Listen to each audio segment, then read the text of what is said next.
In the first week of May 2026, the technology sector and state lawmakers collided over the future of clinical AI.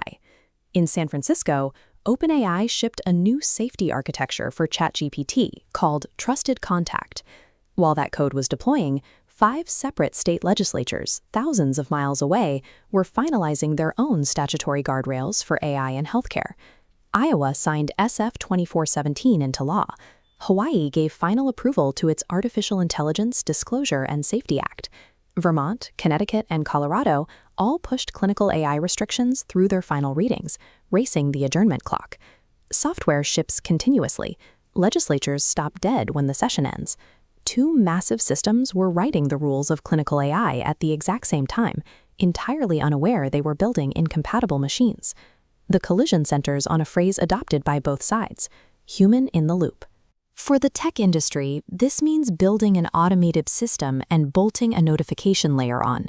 For state legislatures, a licensed human owns the clinical decision, and the AI handles only permitted administrative tasks. The software industry and the state legislatures are building 2 different machines and calling them by the same name. This creates an environment where a product can satisfy internal safety audits while simultaneously violating the specific statutory requirements of the state where it operates. Look at the data pipeline for OpenAI's Trusted Contact. It is an opt-in feature designed to monitor a user for self-harm. This mapping shows Node 1, the user, and Node 2, the AI, holding the unbroken clinical interaction. The system actively monitors for crisis signals. Risks route to OpenAI human reviewers, who then fire an alert to Node 4, a non-clinician contact.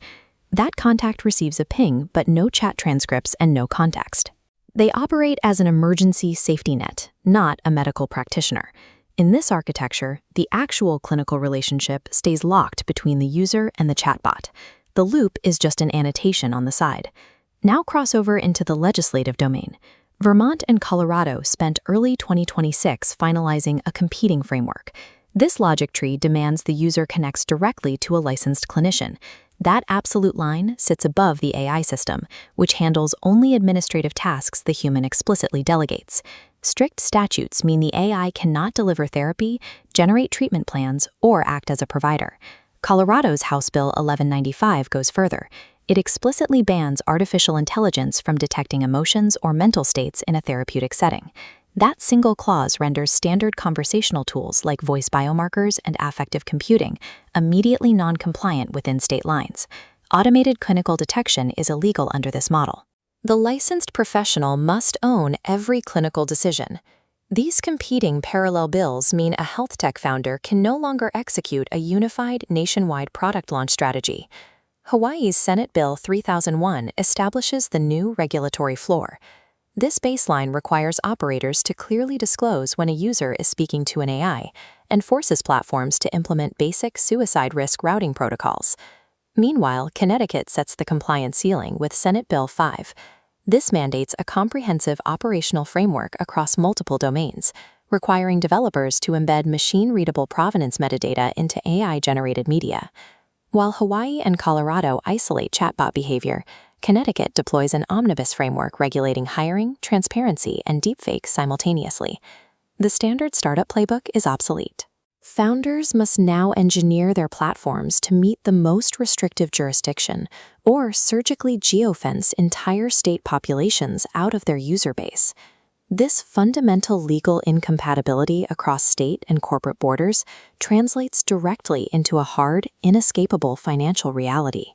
This chart plots the economics. Scalability is on the x-axis, operational cost on the y-axis. The automated notification model sits in the bottom right, highly scalable and cheap. The state-mandated clinician-owned model drops into the top left.